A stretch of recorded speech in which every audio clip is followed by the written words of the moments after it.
The silver water pitcher didn't slip, but Nala's gaze froze on the faint red laser dot dancing against the black tuxedo. From the shadows of the banquet hall, she watched an assassination unfold in real time. Kwan DongSu sat across from Kangdae, a nephew with ambitious eyes. Between them lay a glass of celebratory scotch, and a silent betrayal. "It's time, uncle," Kangdae said coolly, raising his glass. "The new era begins tonight. I will handle the family from here."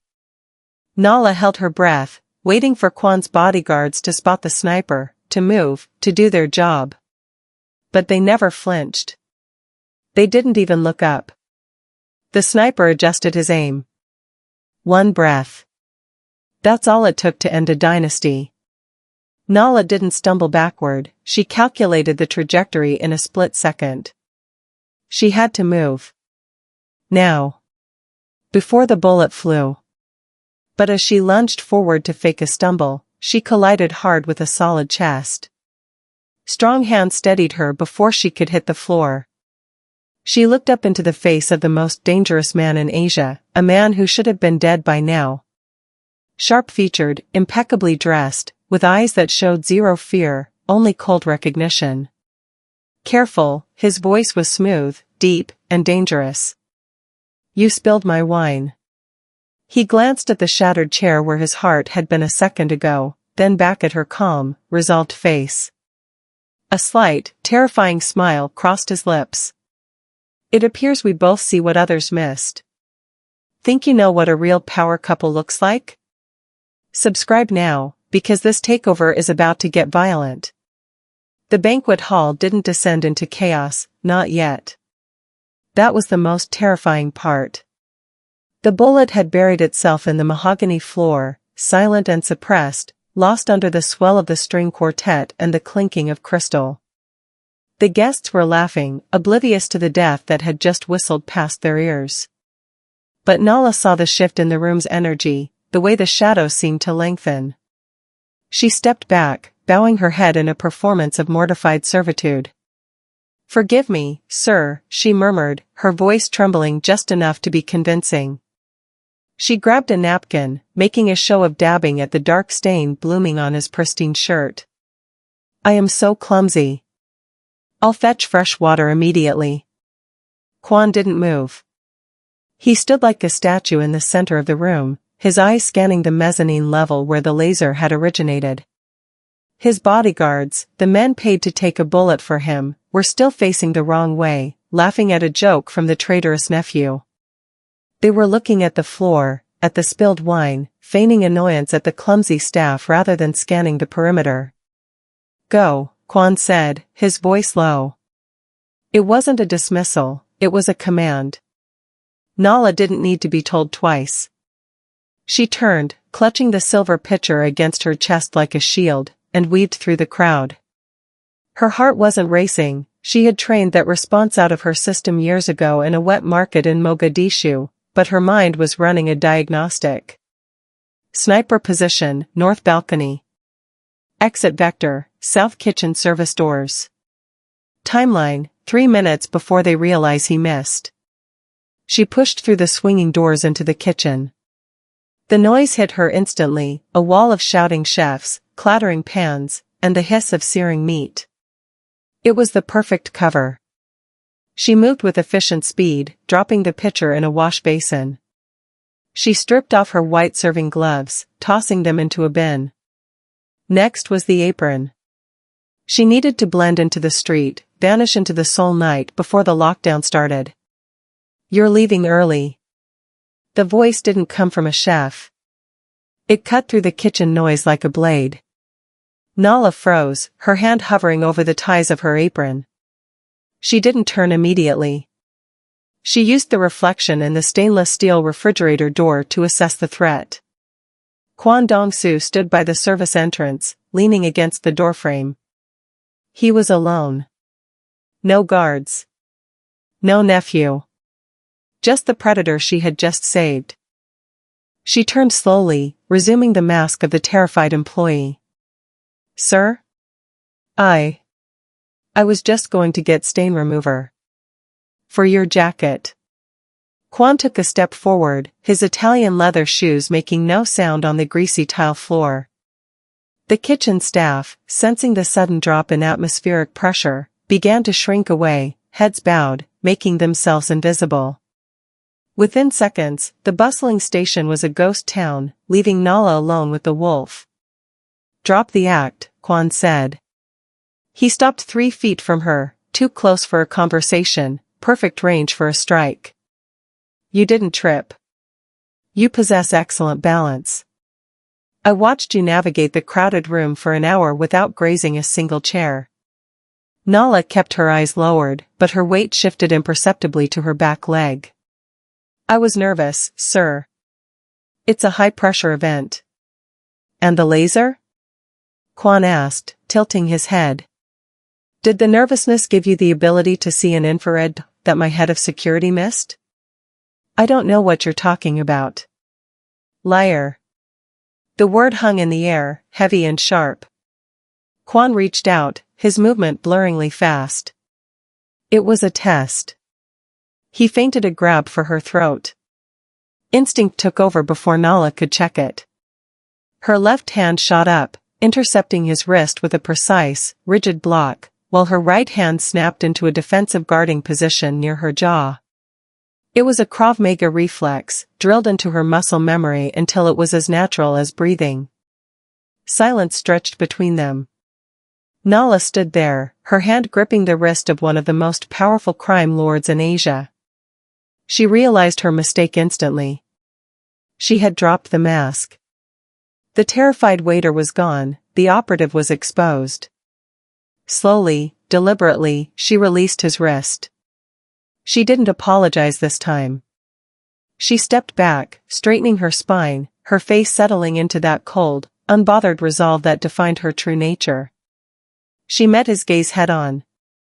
"You have a leak," she stated, her voice stripping away the trembling servitude, replaced by a flat, professional alto. "Your security detail was looking at the exits."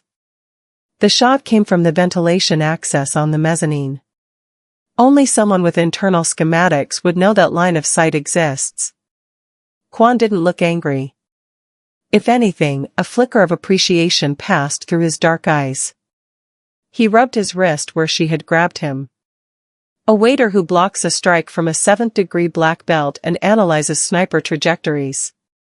He looked her over, not with lust, but with the calculating appraisal of a general inspecting a new weapon. "Who sent you? The CIA? The NIS? If I were here to kill you, you'd be dead," Nala said calmly. "And if I were here to arrest you, I wouldn't have knocked you out of the bullet's path. I'm nobody. Just someone trying to pay rent." "Nobody moves like you," Kwan countered. He walked around her, circling slowly. "You had the stillness of a hunter. You saw the dot. You saw my nephew raise his glass. You did the math." He stopped behind her, his voice dropping to a murmur near her ear. "Why save me? Why not let the bullet fly and vanish in the panic?" "Because chaos is bad for business," Nala said, turning to face him again. "And I don't like sloppy work." It was a messy setup. Amateur. "My nephew is impatient," Kwan agreed, his tone dangerously casual. "He thinks the throne is empty just because I sit quietly." He walked over to a prep counter, picking up a sharp paring knife. He inspected the edge, the light glinting off the steel. Nala didn't flinch. She watched his hands. "You are right," Kwan continued.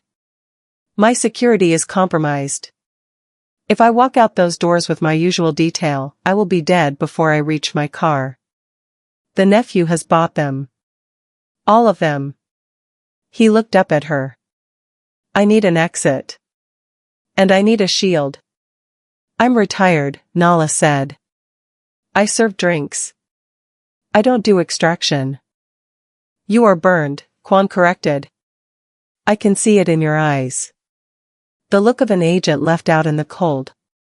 No backup. No country. Hiding in a service uniform because it's the only place you're invisible. He took a step closer, the knife resting idly in his hand, not a threat, but a prop. I can give you your life back. Nala laughed, a dry, humorless sound. You're a gangster, Mr. Kong. You take lives. You don't give them back. I am a businessman, he corrected.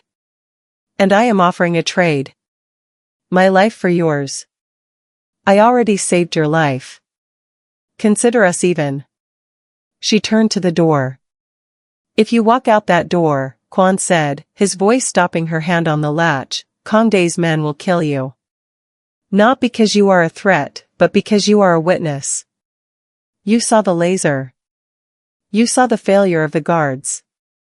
You are a loose end. And my nephew, he hates loose ends. Nala paused. She knew he was right. She had intervened in a coup. In the underworld, the Good Samaritan doesn't get a medal, she gets a concrete pair of shoes. She turned back, her expression hardening. What do you want?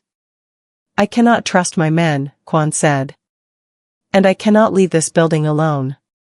I need someone who can see the threats I cannot. Someone who is invisible to everyone else. He gestured to her. Someone like you. You want a bodyguard? No, Kwan said, his eyes locking onto hers with an intensity that made the air in the kitchen feel thin. A bodyguard is an employee. Employees can be bought. I need something more permanent. Something untouchable. He reached into his jacket pocket. Nala tensed, expecting a weapon, but he pulled out a black handkerchief. He wiped the wine stain on his lapel, his movements precise and elegant. Walk me to my car, he said. Get me past the wolves waiting in the lobby.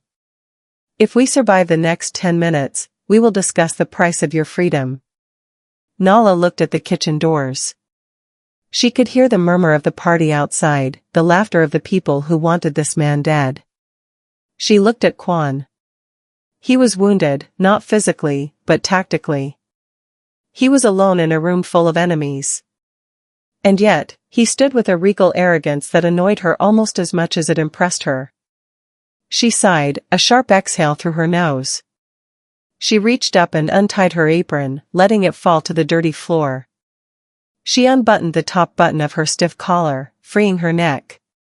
Stay on my left, Nala said, her voice dropping into command mode. Do not stop for handshakes. Do not stop for photos. If I push you, you move. If I tell you to drop, you drop. Do you understand? Kwan's lips curved into a ghost of a smile. He tossed the paring knife onto the counter with a clatter. Lead the way, he said. Nala kicked the door open. She wasn't a waiter anymore. The soldier was back on the clock. The Mercedes S-Class tore through the rainy streets of Gangnam, the city lights smearing into neon streaks against the tinted glass. Inside, the silence was heavier than the humidity. Nala sat in the passenger seat, eyes flicking constantly between the side mirror and the rear view. Her posture was rigid, a coiled spring ready to snap. In the back, Kwan DongSu sat with one leg crossed over the other, typing on a secure phone. He didn't look like a man who had just escaped an assassination attempt orchestrated by his own flesh and blood. He looked like a CEO checking stock prices. Turn left here, Nala said, her voice cutting the quiet. The navigation says straight, but that leads to the Han River Bridge. Choke point. If they're tracking the car, that's where they'll box us in. Kwan didn't look up. Driver. Left. The driver, a thick-necked man named Ho Jin who was sweating through his collar, hesitated. Sir, the safe house is. Do as she says, Kwan said. The tone was soft, barely a whisper, but the driver yanked the wheel to the left so hard the tires screeched. They took the winding back roads, navigating the labyrinth of alleyways that snaked behind the glittering skyscrapers. Nala watched the GPS tracker on the dashboard console. 2 red dots that had been trailing them on the main route continued straight toward the bridge. They took the bait, Nala muttered. Kwan finally set his phone down. He looked at the back of her head, his expression unreadable. You assume they are following us. I don't assume, Nala said, checking the mirror again. I calculate probability. Your nephew is ambitious, not thorough. He sent a sniper for the kill shot and a tail team for the cleanup. Standard coup protocol. The car slowed as it pulled into the underground garage of an unassuming brutalist office building in Itaewon. It wasn't a residence. It was a fortress of concrete and steel, unmarked and unlisted. Ho-jin, Kwan said as the car stopped. Leave the keys. Take the subway home. Do not speak to anyone. If your phone rings, do not answer it. The driver nodded rapidly, practically falling out of the car in his haste to flee the blast radius of his boss's wrath. Kwan opened his own door. Come. They took a private elevator to the top floor. The doors opened into a space that was less a home and more a command center wrapped in Italian minimalism. Floor-to-ceiling glass overlooked the city, but blackout shades were drawn tight. The air smelled of ozone and filtered oxygen. Kwan walked directly to a wet bar and poured 2 glasses of amber liquid. He didn't offer one to Nala immediately. He took a sip, the liquid burning his throat, grounding him. Then he turned, holding out the second glass. Drink, he ordered. You are running on adrenaline. The crash is coming. Nala ignored the glass. She stood in the center of the room, scanning for exits, cameras, blind spots. I don't drink on the job. You don't have a job, Kwan reminded her, setting the glass down on a marble table with a sharp clack. You have a uniform you stole and a life expectancy measured in hours. He walked over to a massive mahogany desk and pressed a panel. A holographic keyboard projected onto the surface. He began to work, his fingers moving with fluid precision. My nephew, Kongdae, Kwan said without looking up. He believes I am dead. Or running. By morning, he will call an emergency board meeting to declare me incompetent or missing. He will seize the assets, the shipping routes, and the political capital I spent 20 years building. So kill him, Nala said flatly. You have the resources. If I kill him tonight, I am a tyrant murdering his family. The board will turn on me. The syndicates in Busan and Tokyo will see instability. They will attack. Kwan stopped typing and looked at her. I cannot just remove him. I must delegitimize him. I must show the world that I am not only alive but stronger than before. That I have secured a future he cannot touch. And what does that have to do with me? Kwan swiped a finger across the desk, and a document materialized on a tablet he slid toward her. I need a witness who cannot be intimidated, he said. I need a strategist who sees laser dots in the dark. But most of all, I need a wall. Nala picked up the tablet. It wasn't a hit list. It was a marriage contract. She read the terms, her eyebrows twitching slightly, the only sign of surprise she allowed. This is insane. Is it? Kwan walked around the desk, leaning against the edge, crossing his arms. Kongdae attacks my lineage. He claims I am old, solitary, without an heir. He claims I am vulnerable because I have no one to protect but myself. If I return tomorrow with a wife who is unknown, mysterious, and formidable, it breaks his narrative. I'm a black woman with no ID, a burned record, and a warrant out for my arrest in 3 NATO countries, Nala said, tossing the tablet back onto the desk. I'm not exactly First Lady of the Syndicate material. Precisely. Kwan pushed off the desk and closed the distance between them. If I married a Korean heiress, the board would see it as a business merger. Predictable. Weak. But you? He looked her up and down, his gaze clinical yet appreciative. You are an anomaly. You are an outsider. By bringing you into the inner circle, I send a message, I do not need your approval. I do not need your connections. I create my own power. And in exchange? Nala crossed her arms, matching his stance. Protection, Kwan said. New identity. Level 5 clearance. Access to resources you haven't seen since you left the agency. And money. Enough to disappear forever when this is done. If I wanted to disappear, I wouldn't be in Seoul, Nala countered. I'd be on a beach in non-extradition territory. Kwan paused.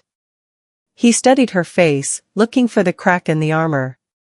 He found it in the tightness of her jaw, the way her hands curled slightly at her sides. You don't want to disappear, he realized softly. You want to matter again. You were stripped of your rank. Your authority.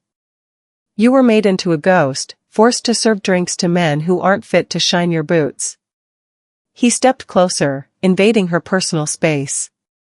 Nala didn't flinch. I am not offering you a hiding place, Nala, Kwan said, his voice dropping to that dangerous, velvet register.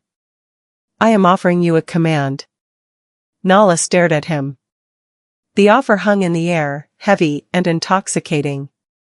It wasn't about the money. It was about the agency.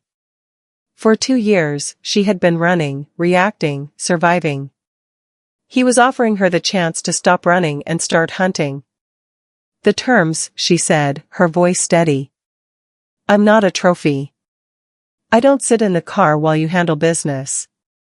I don't walk 3 steps behind you. Agreed, Kwan said immediately. I manage my own security detail.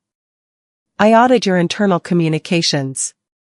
If I find another leak, I plug it my way. No questions asked. Done. And this, she gestured to the tablet, to the word marriage. This is paper only. You don't touch me. You don't sleep in my room. We play the part in public. In private, we are business partners. Kwan's eyes narrowed slightly. He reached out, not to touch her, but to pick up a fountain pen from the desk. He held it out to her. I do not mix business with pleasure, he said coldly. And I do not take what is not given. Do we have an accord? Nala looked at the pen. It was heavy, black lacquer and gold. A weapon in its own right. She thought about the sniper. She thought about the way the other bodyguards had looked at the floor while death hovered in the air. She thought about the years of silence, of being nobody. She took the pen. She scrolled to the bottom of the digital document and signed, Nala Ngono. One more thing, Kwan said as she set the pen down. What? Tomorrow is the ascension ceremony, he said. Kongdae expects to mourn me. Instead, we will walk in together. You will not wear the uniform of a servant. He pressed a button on the wall. A panel slid open, revealing a wardrobe rack filled with clothes, sleek, architectural, terrifyingly expensive. Choose something, Kwan commanded, turning his back to pour himself another drink. Stop looking like a victim. Start looking like the threat you are. Nala looked at the clothes, then at the man standing by the window, staring out at the rain-soaked city he intended to reconquer.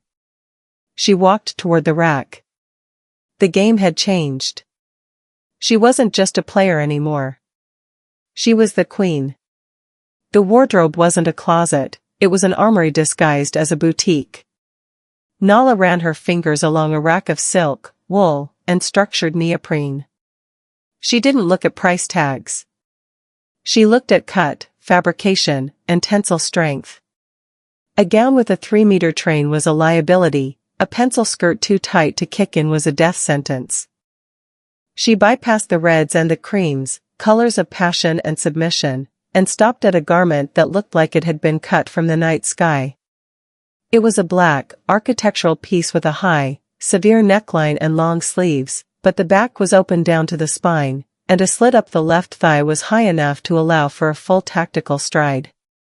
She stripped off the service uniform without hesitation, kicking the polyester pants into the corner. She pulled the dress on. The fabric was heavy, lined with a material that felt suspiciously like a lightweight ballistic weave.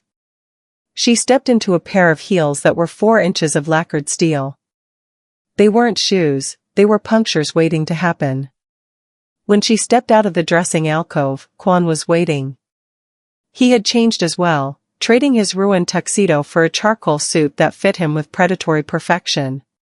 He was fastening a watch to his wrist, a Patek Philippe that cost more than the building they were standing in. He stopped. His eyes swept over her, not with the hunger of a lover, but with the critical approval of a commander inspecting a loaded weapon. "Acceptable," he said. He reached into his pocket and pulled out a velvet box. He didn't open it.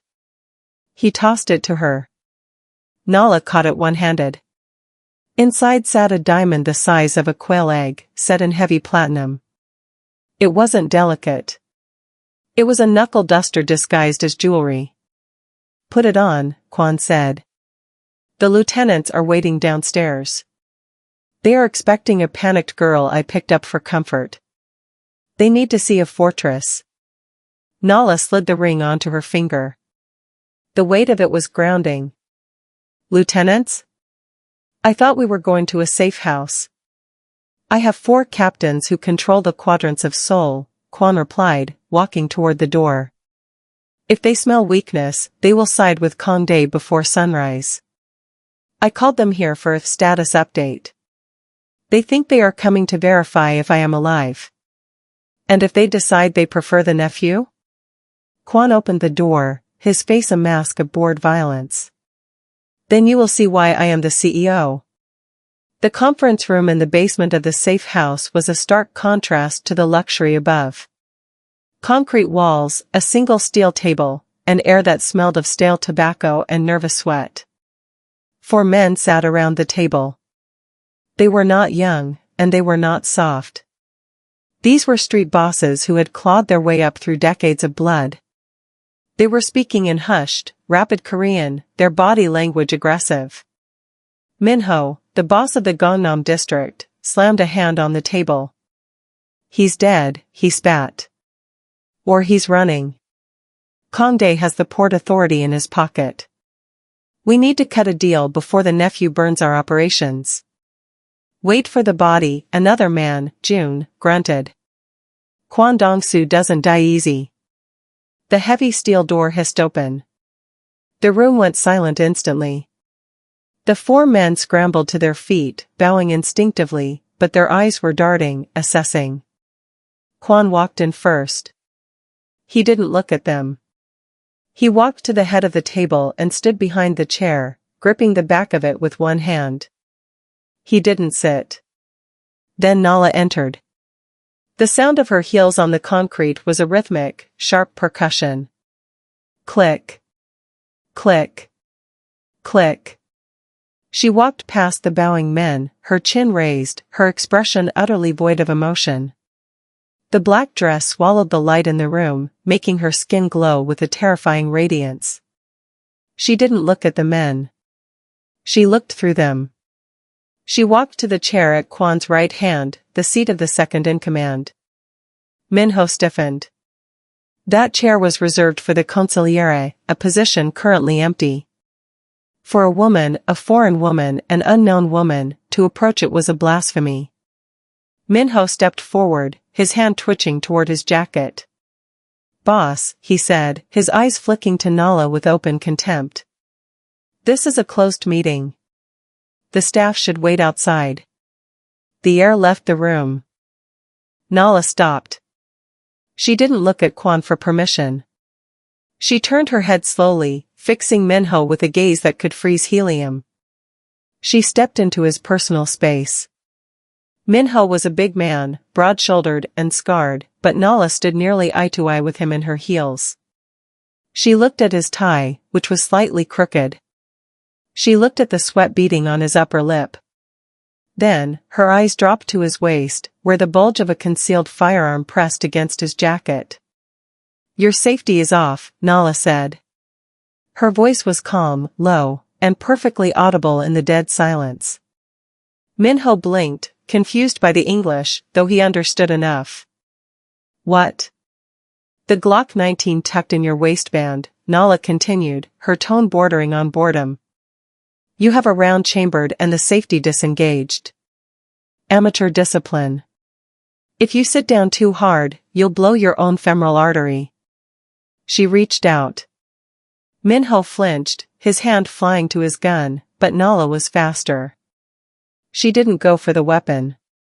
She reached for his lapel, brushing a speck of imaginary dust from his shoulder.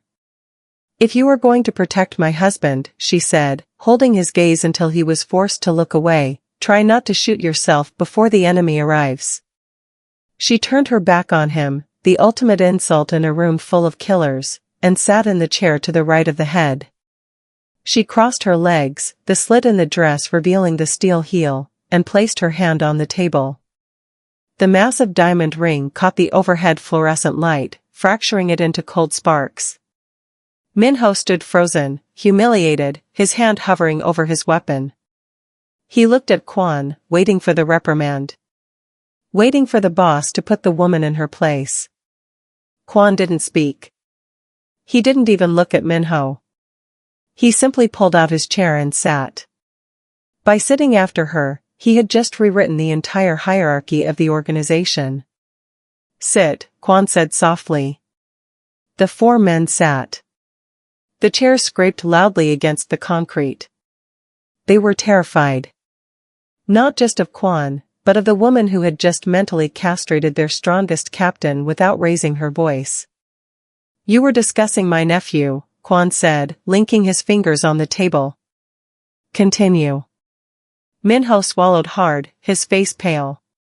We were concerned, sir. The attack at the gala.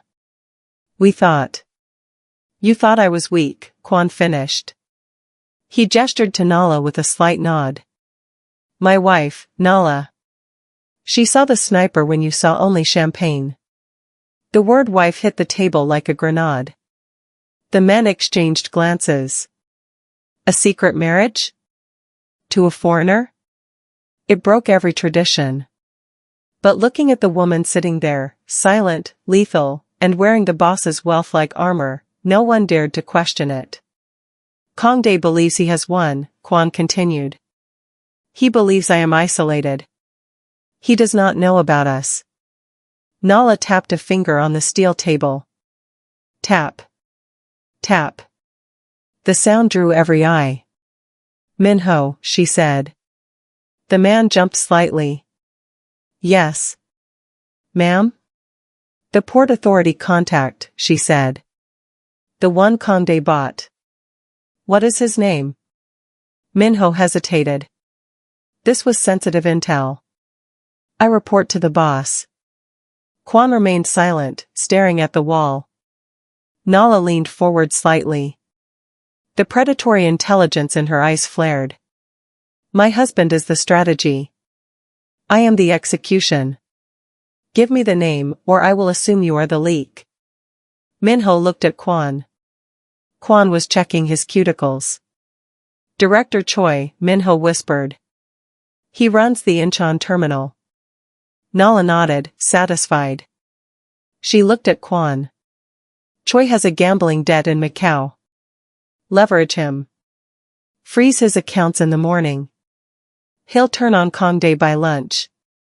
The other captains stared at her. She wasn't just a shield. She was an operator. Kwan finally looked at her. A spark of genuine amusement danced in his cold eyes. He stood up. You have your orders, Kwan said to the men. Director Choi is burned. Secure the perimeter. And prepare for a wedding. The men stood and bowed, deeper this time. They bowed to Kwan. Then, awkwardly, terrifyingly, they turned and bowed to Nala. As they filed out, Minho paused at the door, looking back at the woman in black. He checked his waistband, engaging the safety on his gun with a trembling hand. When the door closed, silence returned to the concrete room. You improvised, Kwan said. I established dominance, Nala corrected. They don't respect you right now because they think you missed the threat. They needed to see that you brought in a wolf to guard the door. Kwan walked over to her. He reached out and took her hand, the one with the ring. He lifted it, inspecting the stone, then her face. Minho is a butcher, Kwan said quietly. He has killed men for looking at him wrong. And you turned your back on him. I knew he wouldn't shoot, Nala said, pulling her hand back. He was too busy wondering why you let me live. Good, Kwan said. He walked to the door. Keep them wondering. Fear is the only currency we have left. Nala watched him go. She looked down at the ring, then at her reflection in the darkened window. The service uniform was gone. The invisible woman was gone. She was a target now. And for the first time in 2 years, she liked the odds. The venue was the private sanctuary of the Kong ancestral estate, a sprawling compound of slate and timber nestled in the mountains north of Seoul. The sky was a bruised purple, heavy with a storm that refused to break. The guests arrived in a procession of armored sedans. These were not friends. They were shareholders, rival triad leaders, and corrupt politicians, the vultures circling the carcass of Kwan DongSu's empire. They wore black, appropriate for what they assumed would be a somber announcement of Kwan's incapacitation or abdication. Kong Dae stood at the entrance of the sanctuary, greeting the guests with the solemn, practiced grief of a man who had already drafted his victory speech. My uncle is resting, Kong Dae murmured to Director Choi, the man Nala had identified as the traitor. The attack took a heavy toll. He may not have the strength to lead much longer. Choi nodded, his eyes gleaming with greed. A tragedy. We must look to the future. The sanctuary doors groaned open.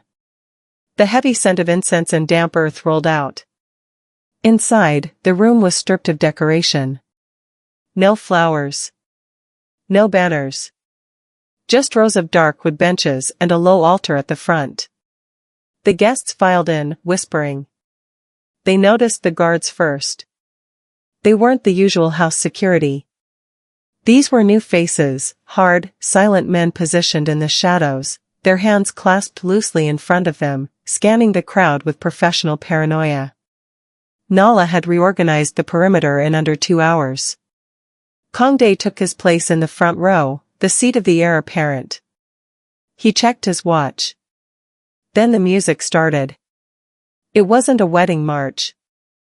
It was a deep, resonant drumbeat, the bouk, slow and rhythmic, like a heartbeat under stress. The side door opened. Kwan DongSu stepped out. A ripple of shock went through the room. He was not in a wheelchair. He was not bandaged. He walked with a terrifying vitality, his charcoal suit tailored to hide nothing. He stood at the altar, his face a mask of cold indifference. He looked at the crowd, and for a moment, the air left the room. He was supposed to be broken. Instead, he looked immortal. He didn't speak. He simply turned his gaze to the back of the sanctuary. Nala entered. She did not walk like a bride. She moved with a hydraulic grace, the black architectural gown absorbing the dim light of the sanctuary. The high slit in the skirt revealed the flash of steel heels with every step. Her hair was pulled back severely, exposing the sharp line of her jaw and eyes that tracked movement in the periphery. She wore no veil. She carried no bouquet. Her hands were empty, save for the massive diamond that glittered like a chunk of ice on her finger. The crowd gasped. A wedding in black was an omen. A wedding to a foreigner was a scandal. But a wedding to this woman felt like a threat. Who is she? Director Choi whispered to Kong Dae. Kong Dae didn't answer. He was staring at Nala, his knuckles white as he gripped the armrest. He recognized the walk. He recognized the stillness. The waiter. The woman who had spilled the wine. Nala reached the altar. She didn't bow to the guests. She didn't bow to the ancestors. She stood beside Kwan, turning to face the room. They stood shoulder to shoulder, a unified front of black fabric and cold steel. The officiant, a nervous judge who owed Kwan 3 distinct favors, cleared his throat. His hands were shaking as he held the book.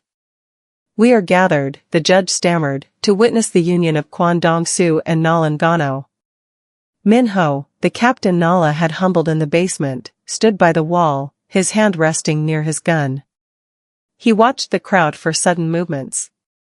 He wasn't looking at Nala with contempt anymore, he was looking at her with fear.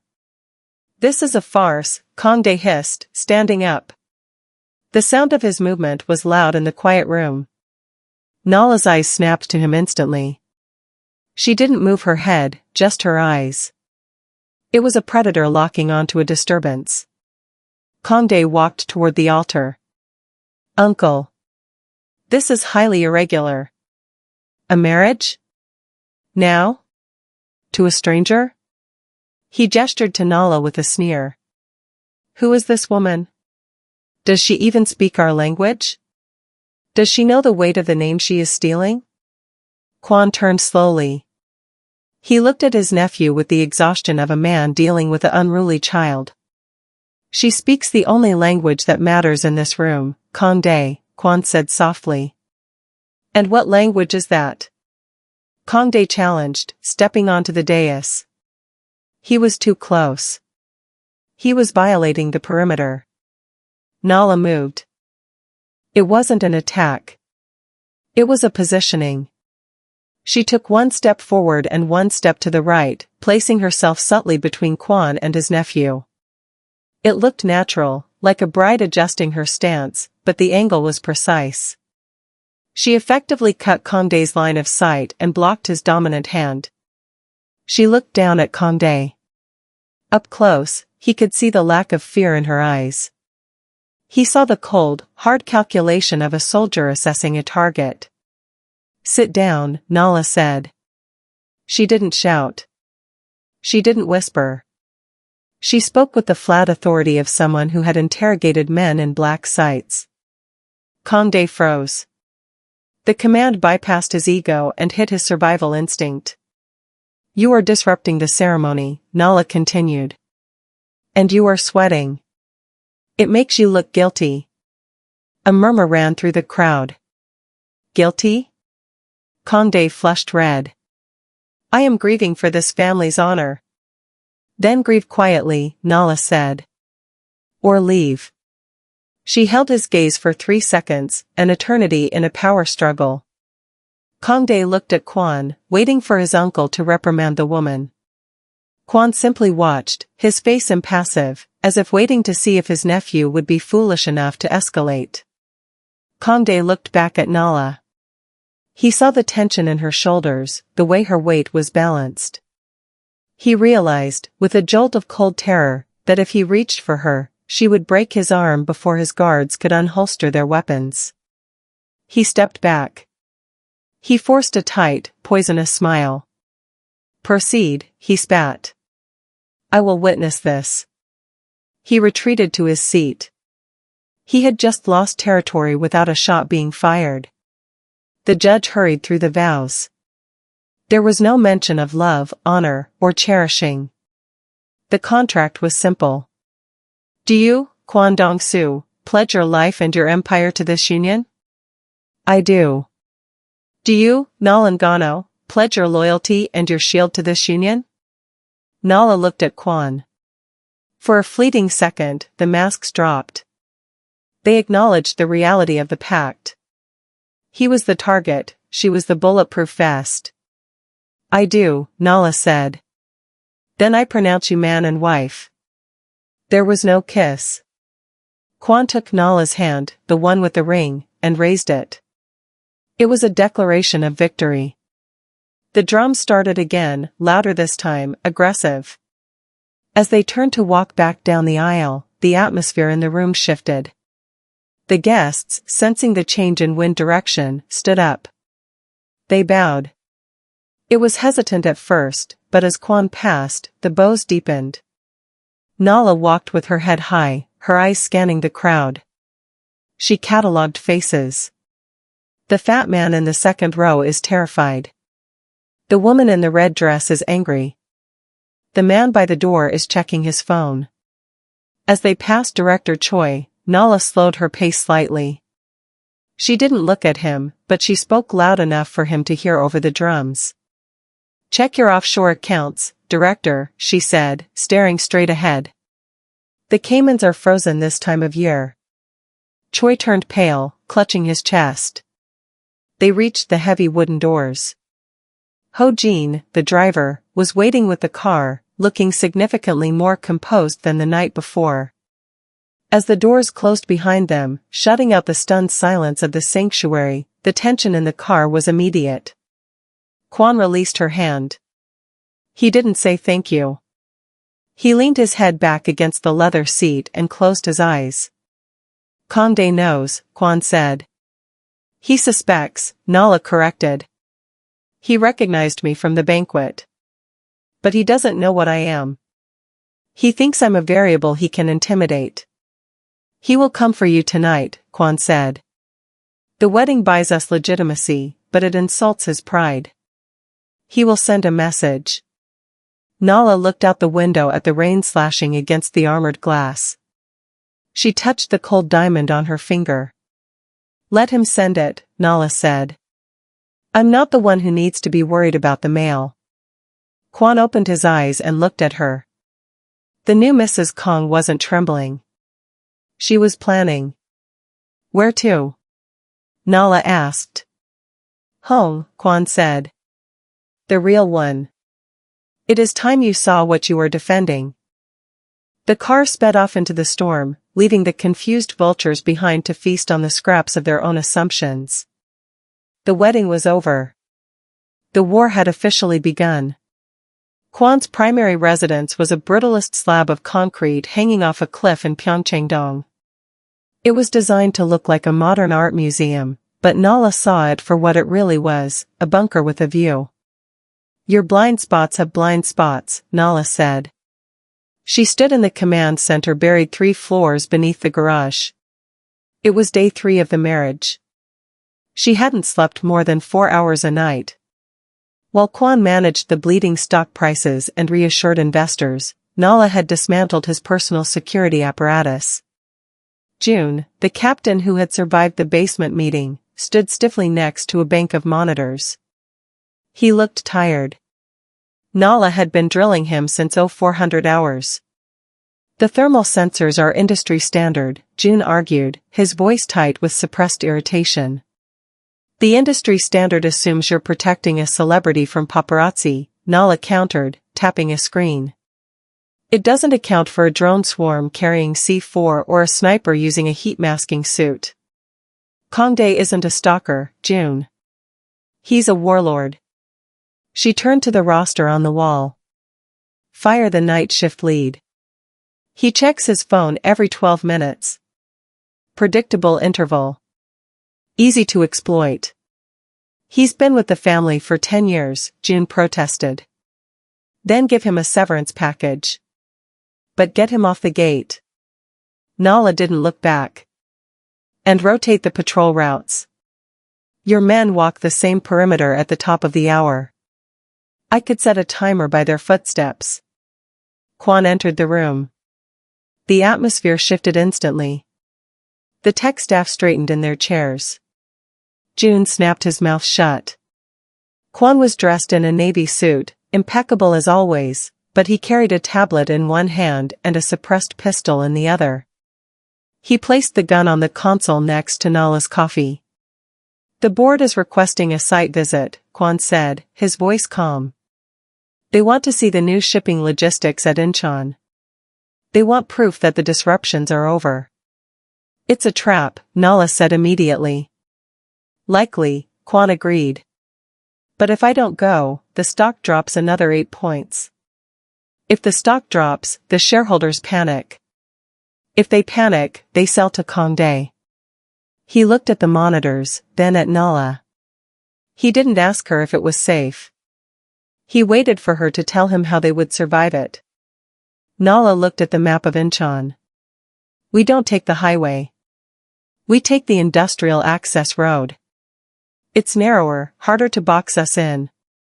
And we don't take the limo. The Audi? Kwan suggested. The Audi is an armored coffin. Too heavy. We take the G-Wagon. I need clearance and torque. She turned to June. Prepare a decoy convoy for the highway. Make it loud. Lots of sirens. Draw their eyes. June hesitated, looking at Kwan. Boss, putting you in a single vehicle on a back road, it's risky. Kwan picked up the pistol, checked the chamber, and holstered it. My wife has the floor, June. Do as she says. The industrial road to Incheon was a gray ribbon of cracked asphalt winding through rusted warehouses and shipping container stacks. The rain had stopped, leaving the air thick and metallic. Nala drove. She had insisted on it. Kwan sat in the passenger seat, not the back. It broke protocol, but it kept his center of gravity lower and gave him a clear line of sight. You drive aggressively, Kwan observed as Nala drifted the heavy SUV around a tight corner, the tires biting into the wet gravel. I drive definitively, Nala corrected. Her eyes were constantly moving, mirrors, horizon, overpasses. Most drivers hesitate. Hesitation gets you killed. You learned this in the agency? I learned this in Johannesburg, she said. The agency just taught me how to do it while filing paperwork. Kwan looked at her profile. The stern set of her jaw, the relaxed grip on the wheel. You enjoy this, he noted. The planning. The anticipation. It's better than pouring water, she said. Is it? It's honest, Nala said. Serving drinks is a lie. This? This is just physics and violence. As they passed a stack of blue shipping containers, Nala's instinct screamed. The shadows between the metal boxes were too deep. The road ahead was too empty. Get down, she said. She didn't shout. It was a statement of fact. Kwan dropped his seat back instantly. A split second later, the windshield spiderwebbed. Crack thump. The sound of high-caliber rounds hitting armored glass was dull and heavy. Nala didn't flinch. She slammed the accelerator, the V8 engine roaring as the G-Wagon surged forward. Contact left. Nala yelled. Two black SUVs tore out from behind the containers, flanking them. Men hung out of the windows with submachine guns, muzzle flashes blooming like strobe lights in the gray afternoon. They're trying to disable the tires, Nala analyzed, swerving hard into the left vehicle. Metal screamed against metal as she used the G-Wagon as a battering ram. The impact sent the attacking SUV skidding toward a concrete pillar. Right side. Kwan shouted. He didn't cower. He had powered his window down 2 inches, just enough to slide the barrel of his suppressor through the gap. The second SUV was pulling up alongside them. A gunman leaned out, aiming for Nala's head. Kwan fired.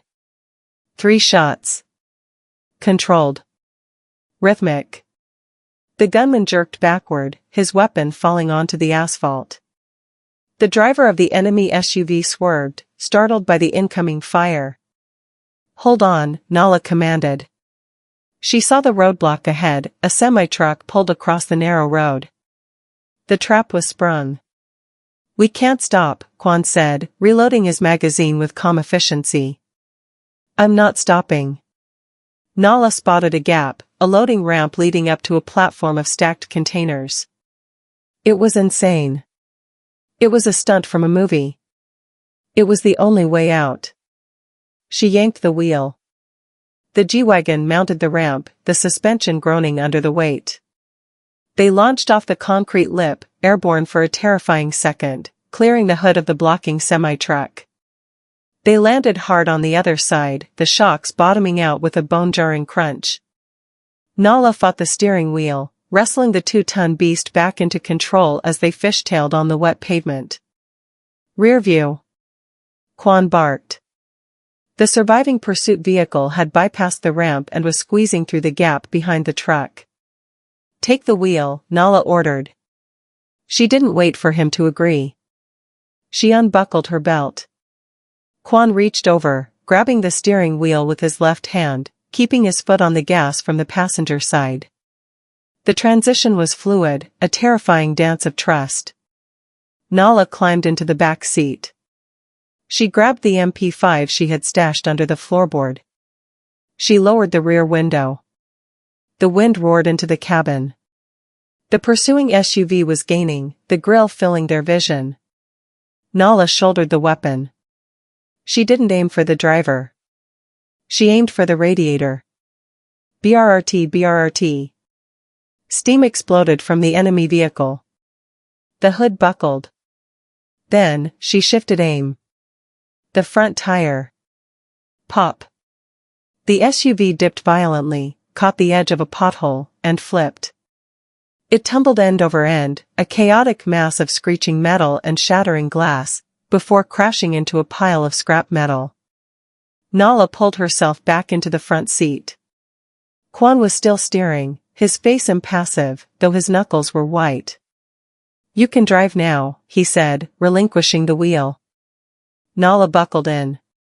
She checked the mirrors. The road behind them was a graveyard of smoking wreckage. The road ahead was clear. She slowed the car to a normal speed as they merged onto the main highway, blending into the traffic. Silence filled the cabin. Not the awkward silence of strangers, but the heavy, charged silence of survivors. Kwan looked at her. Her hair had come loose from its severe bun. There was a smear of grease on her cheek. Her chest was heaving slightly, the only sign of the adrenaline coursing through her. He reached into his pocket and pulled out a pristine white handkerchief. He held it out. "You have a smudge," he said. Nala took it. She wiped her face, then looked at him. He wasn't shaking. He wasn't calling his lawyers. He was looking at her with a terrifying intensity. "You cleared the truck," he said. "The suspension is ruined, but you cleared it." "I calculated the velocity," Nala said, tossing the handkerchief onto the dashboard. "It was tight." "It was impossible," Kwan corrected. He leaned back, adjusting his cuffs. "My nephew escalated. He sent a kill squad, not a warning." "He knows he missed his window at the gala," Nala said. "He's desperate. Desperate men make mistakes. And we survive them," Kwan said. He reached across the center console. For a moment, Nala thought he was going to touch her hand. Instead, he placed his hand on the gear shift, just inches from hers. The heat radiating from him was palpable. "The decoy convoy," Kwan said. June reported they were hit by heavy fire on the highway. RPGs. Nala went cold. "If we had taken the limo, we would be ash," Kwan finished. He turned his head to face her fully. "You restructured my security. You drove the car. You eliminated the threat. Today, I am not the CEO. I am the passenger. Is that a problem?" Nala asked, eyes on the road. "No," Kwan said, his voice dropping to a murmur. "It is a relief." Nala glanced at him. For the first time, the mask of the untouchable Mafia Don had slipped, revealing the man underneath, a man exhausted by the weight of being the only pillar holding up the sky. "I told you," Nala said quietly. "I'm the shield." "You are not a shield, Nala," Kwan said, looking out the window as the Incheon skyline came into view. "Shields are defensive. You are a sword." He picked up his phone. "I will call the board. I will tell them the inspection is cancelled due to traffic. And then we are going to pay a visit to Director Choi." "I thought we were going home," Nala said. Kwan smiled, a cold, sharp expression that promised retribution. "The honeymoon is over, Yobo. Now we go to work." Nala felt a shiver run down her spine at the Korean endearment. Honey. It sounded like a threat. It sounded like a promise. She stepped on the gas. The car surged forward, damaged but unbroken. Just like them. Director Choi was not a brave man. He was a bureaucrat who liked expensive watches and young mistresses, and he was currently tied to a plastic chair inside a shipping container that smelled of rust and freezing seawater. Kwan DongSu stood by the open door of the container, silhouetted against the rainy night of the Incheon docks. He was smoking a cigarette, the ember glowing bright orange in the gloom. He didn't look at Choi. He let the silence do the work. Nala stood in front of the director.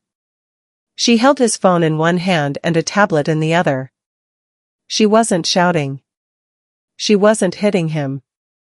She was scrolling through his encrypted messages with a look of mild disappointment. You use your birthdate as your passcode, Nala said, not looking up. And you backed up your burner phone to the cloud.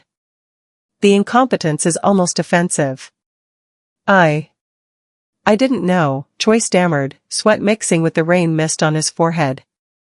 Condé said he was taking over. He said the chairman was indisposed.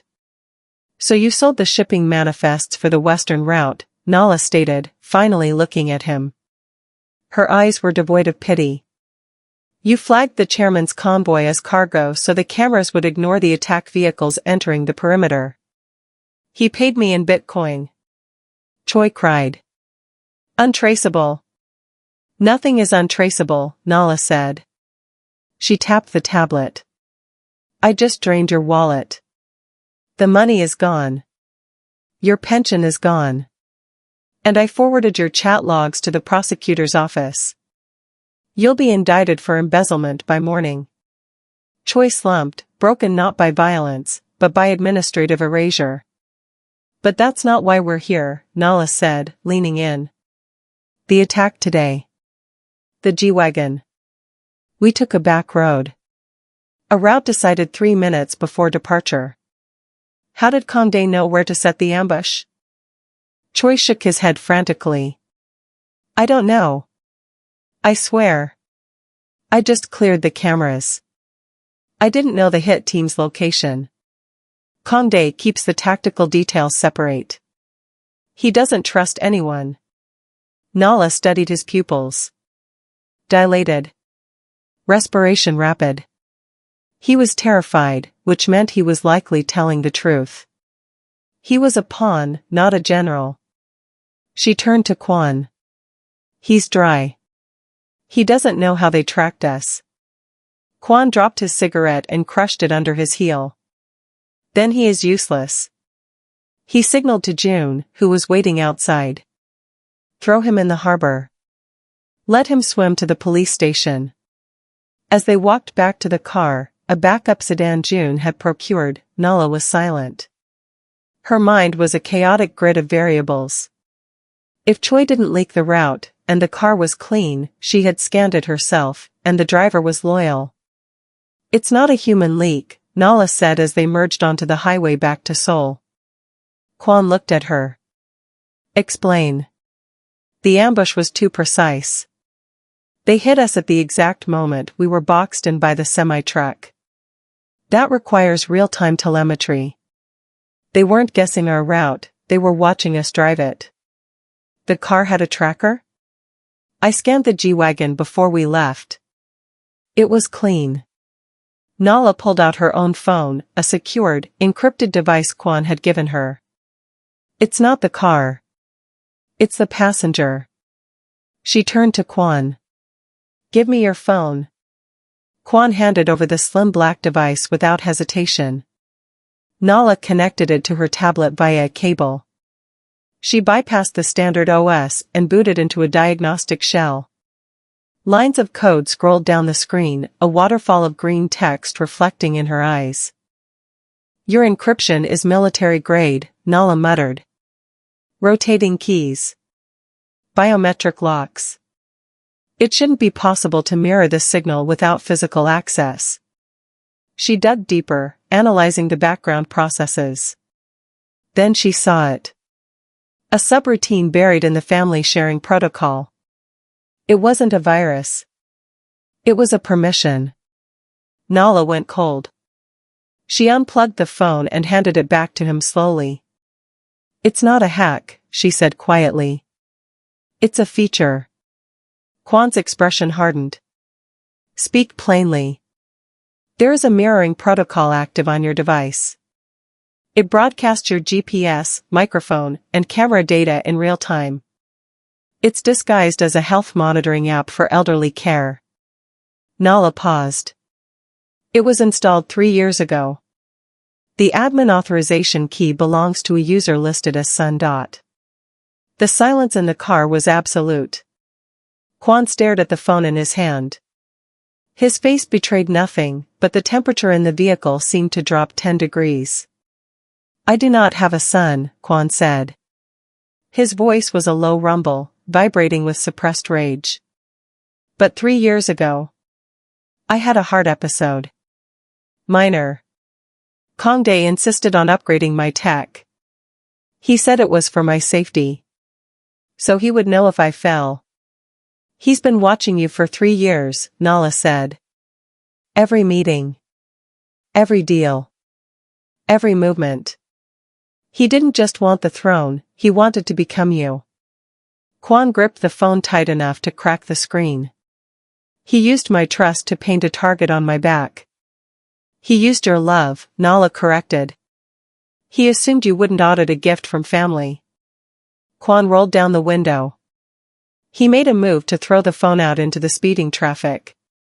Don't, Nala commanded. Kwan stopped, his hand hovering near the window. He looked at her, his eyes blazing with a violence that would have terrified a lesser woman. I will not carry a listening device for my executioner. If you throw it, the signal goes dead, Nala said, her voice calm, logical. He will know we found it. He will know he lost his eyes. He will go underground, where he will panic and strike blindly with everything he has left. And what do you propose? Kwan asked, bringing his hand back inside. Let him watch us. I propose we show him exactly what we want him to see. Nala took the phone from him. She placed it in a Faraday bag she pulled from her purse, blocking the signal temporarily. We go back to the penthouse, she said. I can build a loop. Feed him false GPS data. Pre-recorded audio. We turn his greatest asset into his fatal error. Kwan looked at the bag, then at Nala. The anger in his eyes shifted, cooling into something sharper. Calculation. You want to feed him a lie, Kwan said. I want to feed him a trap, Nala replied. He thinks he's the hunter because he can see the prey. Let's let him see a wounded animal limping into a dead end.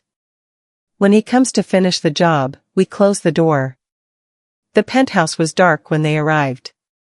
Nala went straight to the command center. She didn't turn on the lights. The glow of the monitors was enough. She connected Kwan's phone to an isolated server. She began writing a script, a complex piece of code that would intercept the data stream before it left the device, modify it, and send it to Kongdae's receiver.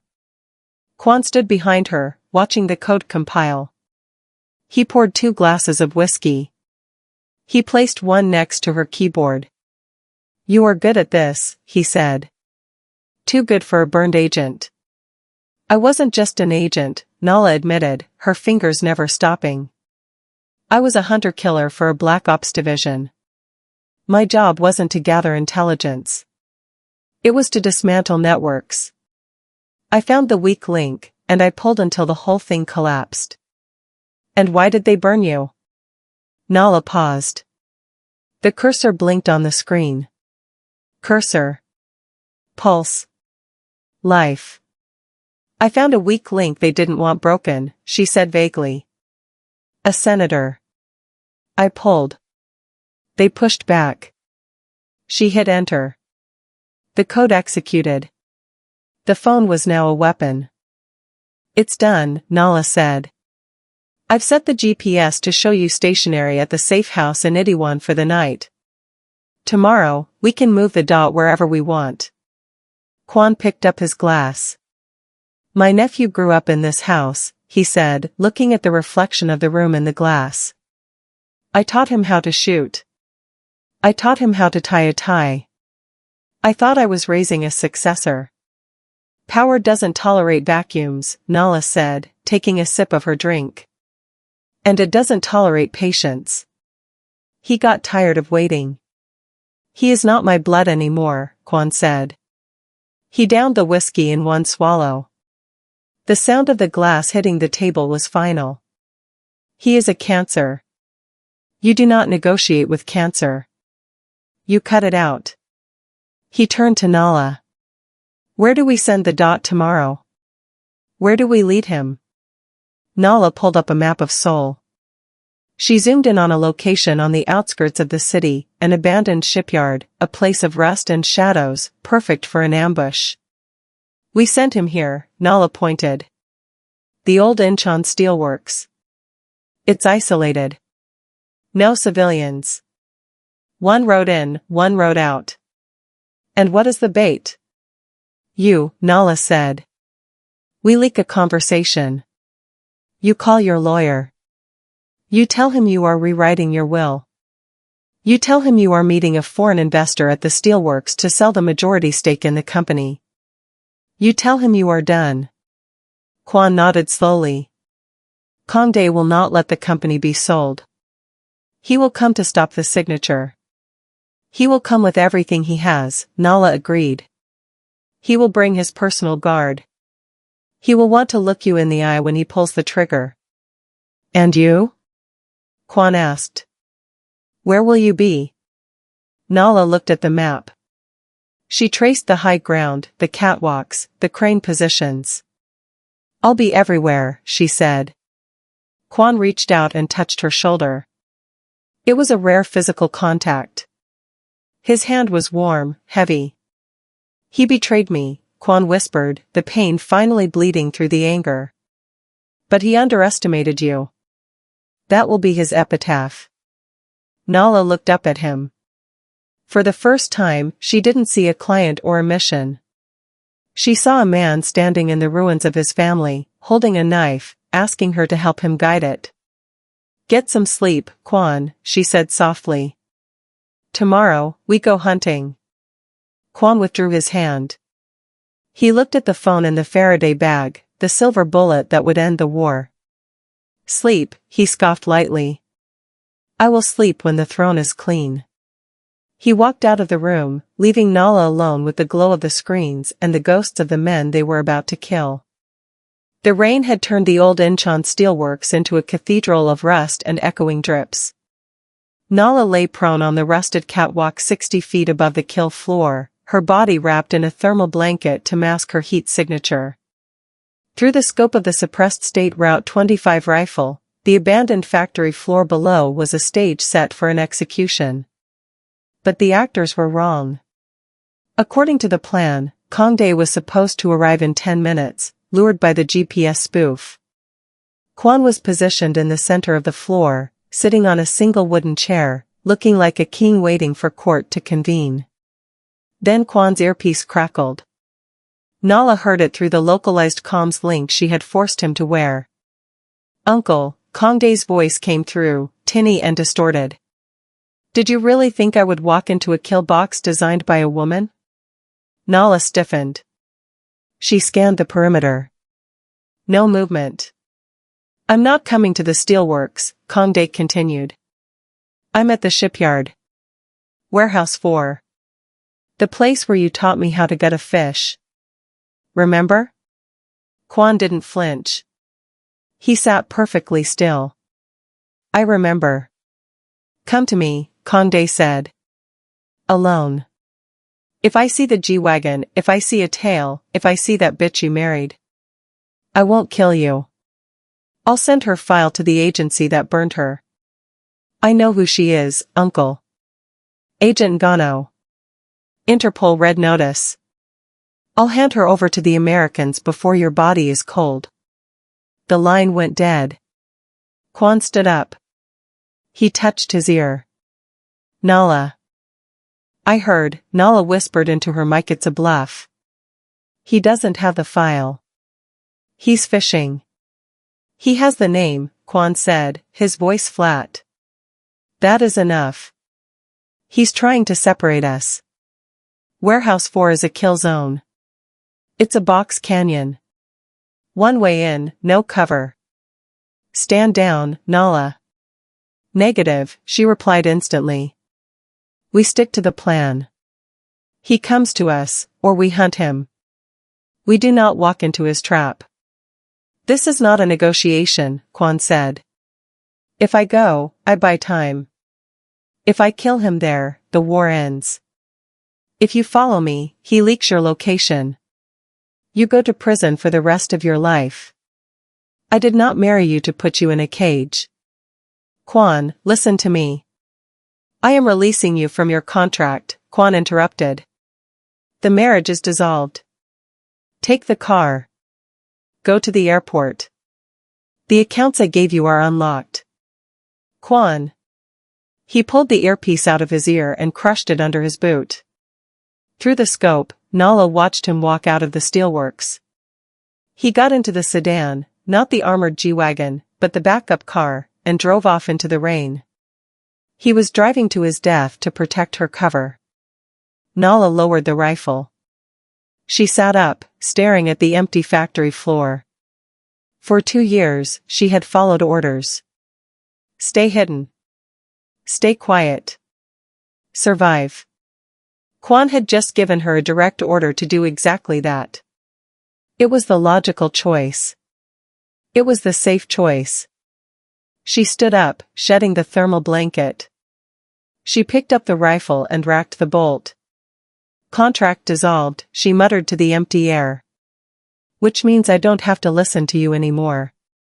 Warehouse 4 was a cavernous structure near the water's edge, smelling of diesel and rotting kelp. Kwan walked in through the main bay doors. He was unarmed. He had left his gun in the car, a gesture of surrender, or perhaps supreme arrogance. The space was lit by portable floodlights that cut harsh cones through the darkness. Kongdae stood in the center, flanked by 12 men.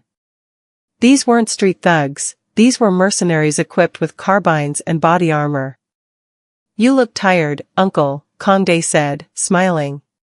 He held a tablet in his hand. Old age catches up fast.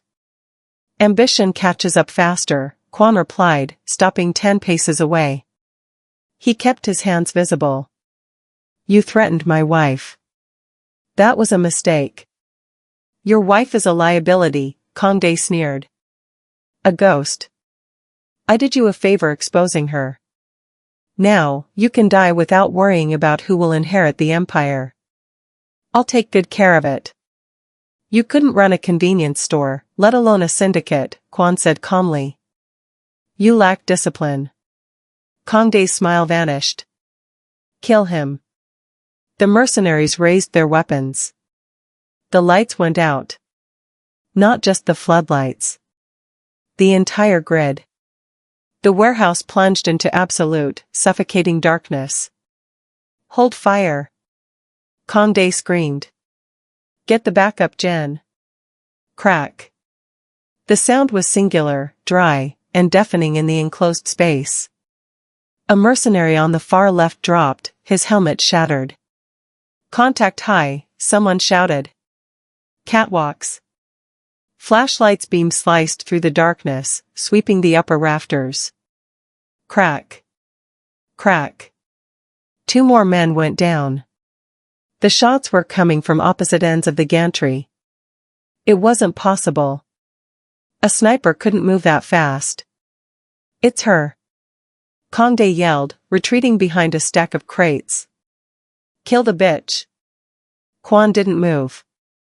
He stood in the center of the chaos, the only stationary object in a swirling storm of panic. He knew exactly what was happening. She hadn't left.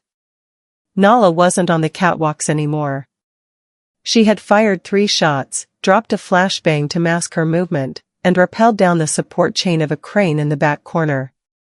She hit the ground silently, switching the State Route 25 for her suppressed pistol and a combat knife. She was a shadow moving through shadows. A mercenary swung his rifle toward Kwan. Nala emerged from the darkness behind him. She didn't shoot, gunfire gave away position. She drove the knife into the gap between his helmet and body armor, severing the spinal cord. He dropped without a sound. She grabbed his carbine, flipped the selector switch, and rolled behind a forklift. "Kwan," she yelled, her voice cutting through the confusion. 3 o'clock. Kwan dropped instantly. Nala opened fire. She swept the legs of the 3 men standing where Kwan had been a second ago. They screamed as 5.56 rounds shattered their knees. Kwan rolled, grabbing a pistol from a fallen mercenary. He came up shooting. The transition from hostage to combatant was seamless. He double-tapped a man rushing Nala's position. "You disobey orders," Kwan shouted over the gunfire, taking cover behind a concrete pillar. "I'm a freelancer now," Nala shouted back, reloading. "My rates just went up." "Where is Kongdae?" "Moving to the north exit." "He's running." "Cover me." "Always." Nala broke cover. She laid down a wall of suppressive fire, forcing the remaining mercenaries to keep their heads down. Kwan moved. He didn't run, he advanced. He moved from cover to cover with a terrifying inevitability. He reached the north exit just as Kongdae was fumbling with the latch. Kongdae turned, raising his own pistol. Kwan was faster. He didn't shoot. He struck. He caught Kongdae's wrist, twisting it until bone snapped. Kongdae screamed, dropping the gun. Kwan slammed him against the metal door, his forearm crushing his nephew's windpipe. "You wanted the crown," Kwan hissed, his face inches from Kongdae's. "This is the weight of it." "Uncle," Kongdae choked, his eyes bulging. She called the police. "The Americans. She sold you out." "Liar," Kwan said. "Check the perimeter." Nala appeared at Kwan's side. The warehouse was silent behind them. The mercenaries were down. "He's right," Nala said, checking her watch. "I did call them." Kwan froze. He looked at Nala, his grip on Kongdae loosening slightly. "What?" "I called the NIS Cybercrimes Division," Nala said calmly. "And I routed the call to look like it came from his phone." She pointed at Kongdae. "I tipped them off about a massive drug shipment in Warehouse 4. Police sirens are 3 minutes out." Kongdae went pale. "You. If I kill you, you're a martyr," Nala said to Kongdae. "If you go to prison for trafficking, you're a failure. And since you're holding the data pad with the encrypted ledger." She reached into Kongdae's jacket and pulled out the tablet he had been holding. "Which I just unlocked remotely." She handed the tablet to Kwan. "We have to go," Nala said to Kwan. "Unless you want to explain to the police why you're strangling your nephew." Kwan looked at the tablet. It was the proof he needed to purge the board. He looked at Kongdae, who was now weeping with the realization that he wasn't going to die, he was going to be erased. Kwan released him. Kongdae slid to the floor, gasping. "You are not a dragon," Kwan said softly. "You are just a rat in a cage." Kwan turned to Nala. He grabbed her arm, pulling her toward the side exit. "You called the police on a Mafia summit." "I improvised," Nala said as they burst out into the rain. "You disobeyed a direct order to leave the country." "I divorced you," Nala countered as they ran toward the car. "Ex-wives don't take orders." They reached the sedan. Kwan pushed her into the passenger seat and jumped in behind the wheel. He started the engine just as the first police cruiser screeched into the shipyard entrance, lights flashing. Kwan reversed hard, spinning the car around and tearing off toward the service road. "We are still married," Kwan said, speeding through the night. I did not sign the papers. Good, Nala said, reloading her pistol and checking the side mirror. Because you still owe me a honeymoon. Kwan glanced at her. His suit was torn, his knuckles were bruised, and he was grinning. It was a feral, blood-soaked grin. Next time, he said, I pick the meeting spot. Next time, Nala replied, we bring more ammo. The Grand Hall of the Seven Winds was not a place for celebration. It was a courtroom without a jury, a cavernous chamber of black marble and red silk where the heads of the varying syndicates met to crown kings or bury them. Kwan walked in. Nala was half a step behind him. The room was suffocatingly full. The Board of Elders, 7 men with skin like parchment and eyes like flint, sat on a raised dais. The captains of the quadrants stood along the walls, their hands clasped behind their backs, their tension vibrating in the air. The rumor mill had been working overtime. Kongde arrested. Police at the shipyard. Kwan working with the Americans. Kwan DongSu, the head elder, spoke. His voice was dry, a rustle of dead leaves. You stand before the council. Your nephew sits in a holding cell. The streets are whispering that you have broken the code of silence. The streets whisper because they do not know the tune, Kwan said. He didn't bow low. He gave a nod of respect, barely sufficient. My nephew is where he belongs. Not because I called the law, but because he invited them. A murmur ran through the room, sharp and incredulous. Lies. The shout came from the left. Director Choi was gone, and Kongde was caged, but the rot went deep. A captain named Sung-hoon stepped forward. He was young, aggressive, one of Kongde's generation. We know you were at the warehouse, Sung-hoon spat, stepping into the center circle. We know your woman was there. Kongde sent a message before the raid.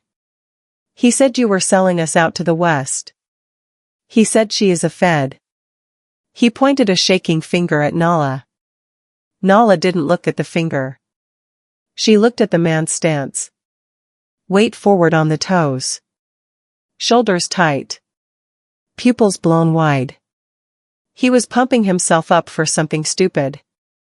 My wife, Kwan said, his voice dropping into the danger zone, is the only reason this organization still has a ledger. He snapped his fingers. Nala stepped forward. She held the tablet, the one she had taken from Kongde. She didn't hand it to the elders. She walked to the central projection table. She placed the tablet down and swiped a single command. The holographic display flared to life in the center of the room. It wasn't a spreadsheet. It was a recording. Audio. I don't care about the legacy. Sell the Western routes to the Russians. I want the cash liquid before I take the chair. And if Uncle gets in the way? Burn the whole thing down. I'll rebuild it from the ashes. Kongde's voice. Clear. Undeniable.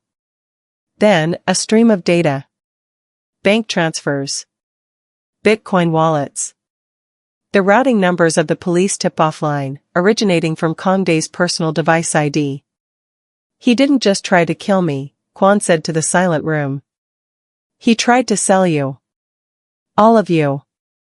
He called the police to the shipyard to frame me, but he was too arrogant to realize he was holding the smoking gun. The head elder looked at the data. He looked at Sung-hoon. Is this true? Sung-hoon looked around. He saw the support evaporating. He saw the other captains stepping away from him, distancing themselves from the sinking ship of Kongde's rebellion. Panic is a powerful accelerant. It's fate. Sung-hoon screamed. She's tech. She manipulated the data. She's poisoning the well. He reached into his jacket. It was a violation of the highest order. Weapons were forbidden in the Grand Hall. But desperation ignores protocol. Sung-hoon drew a short-barreled revolver. He didn't aim at Nala. He aimed at Kwan. Death to the traitor, he shrieked. The distance was 20 feet. Too far for a disarm. Too close to miss. Kwan didn't move. He didn't flinch. He stood perfectly still, watching the man with eyes of ice. Nala moved. She didn't run. She flowed. She was a streak of black silk and kinetic energy. She stepped directly into the line of fire, her body shielding Kwan's. Bang. The sound was deafening in the marble hall. Nala jerked slightly. The bullet impacted. But she didn't fall.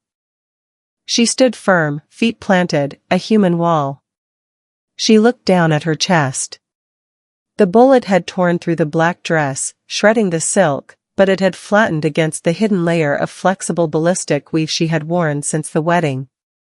It hurt, like being kicked by a mule, but it didn't penetrate.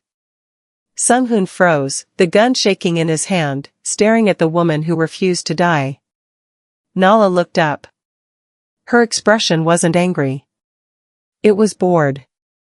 You missed the head, she said. She reached into the slit of her dress. She didn't pull a gun. She pulled a ceramic throwing knife, slim and invisible to metal detectors. She threw it in the same motion. The blade flew across the room, a silver blur. It struck Sung-hoon in the shoulder, burying itself deep in the nerve cluster of his gun arm. He screamed, dropping the revolver. He fell to his knees, clutching his useless arm, staring at the floor in shock. Silence crashed back into the room. Absolute. Terrified. Nala turned to Kwan. She checked him for injuries with a quick visual scan. Clear, she said softly. Kwan looked at the hole in her dress. He saw the Kevlar fiber underneath. He looked at her face, which showed no pain, only the calm reset of a weapon waiting for the next target. He turned to the room. He didn't shout. He adjusted his cufflinks. My nephew sent a boy to do a man's job, Kwan said. He walked over to the kneeling Sung-hoon. He looked down at him like one might look at a stain on the carpet. You drew a weapon in the hall, Kwan stated. I was trying to save the family. Sung-hoon wept. You were trying to save yourself, Kwan corrected. He looked at the elders. The rod is deep. But I have cut out the heart. Kongdae is gone. His loyalists are exposed. He walked back to Nala. He stood beside her, taking her hand. This time, he didn't just hold it. He interlaced his fingers with hers. This woman, Kwan announced, his voice ringing off the stone walls, took a bullet for this family. She is not a foreigner. She is not a guest. He looked at the head elder. She is the queen. And anyone who disrespects her disrespects me.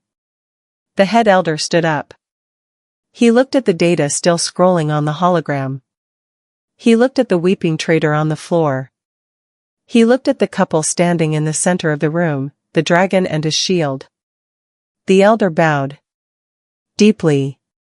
Hail to the head of the family, the elder said. One by one, the captains bowed. Even the ones who had doubted. Even the ones who had feared. They bowed to Kwan. And then, terrifyingly, they turned slightly and bowed to Nala. Kwan squeezed her hand. Are you hurt? He whispered, barely moving his lips. Just a bruise, Nala whispered back. But you owe me a new dress. I will buy you a factory of them, Kwan promised. He turned to his guards, who had finally rushed in, too late as always. Take the trash out, Kwan ordered, gesturing to Sung-hoon. And secure the exits. The ascension is complete. As the guards dragged the screaming man away, Nala stood beside her husband. She watched the room submit. She felt the shift in the air. They weren't just afraid of Kwan anymore. They were awed by them. She had stopped hiding in the shadows. She was the light that cast them. And as Kwan led her to the dais to take their seats, Nala realized something dangerous. She wasn't just playing a role anymore. She was starting to enjoy the throne. The rooftop of the Kong Global headquarters was not a garden. It was a helipad stripped bare, a flat expanse of concrete floating 80 stories above the neon grid of Seoul. The wind whipped at Nala's torn dress, but she didn't shiver. The adrenaline had faded, replaced by a cold, crystalline clarity. Sung-hoon, the captain who had fired the shot, knelt near the edge of the platform. His hands were zip-tied behind his back. His shoulder, where Nala's knife had struck, was hastily bandaged, the white gauze stark against his black suit. He wasn't screaming anymore. He was shivering, staring at the drop, realizing that the fall was the only exit left. Kwan stood with his back to the traitor, looking out at the city. He held a glass of scotch in one hand and a suppressed P226 in the other. He looked like a man deciding which tie to wear, not a man about to carry out a sentence. Nala leaned against the railing, watching Kwan. Her chest throbbed where the bullet had impacted the ballistic weave, a dull ache that reminded her she was alive. He claims he was manipulated, Kwan said, his voice carried by the wind. He says Condé promised him a district if he removed the foreign obstacle. Nala looked at the kneeling man.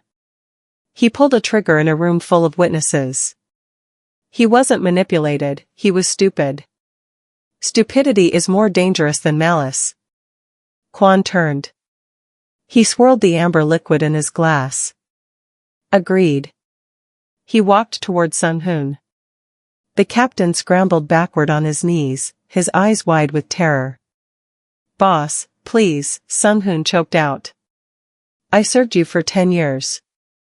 My father served your father. Just exile me.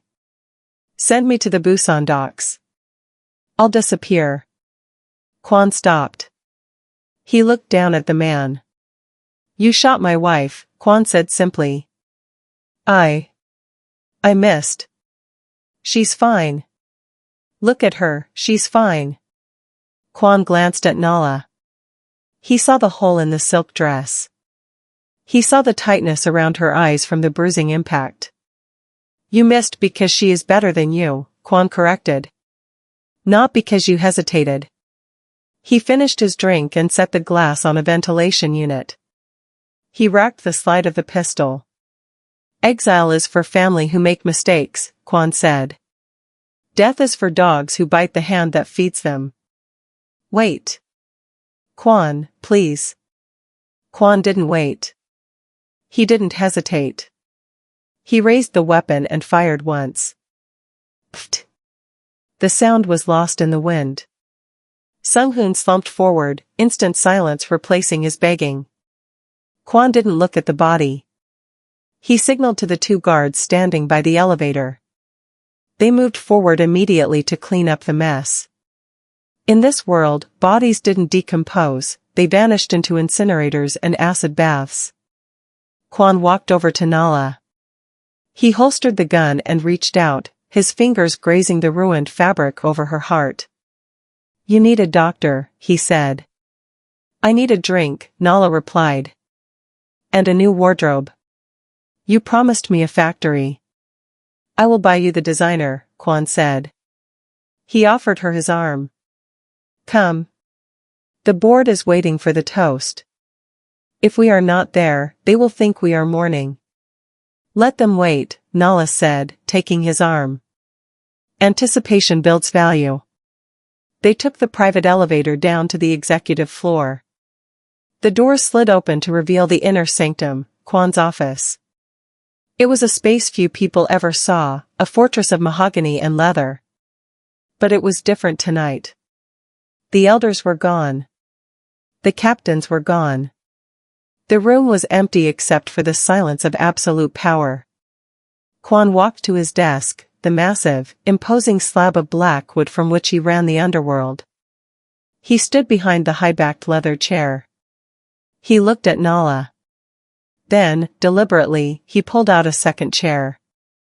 It wasn't a guest chair. He had ordered it brought up from the boardroom. It was identical to his own. He placed it next to his. Sit, Kwan said. Nala looked at the two chairs side by side behind the desk. It was a violation of every hierarchy in the syndicate.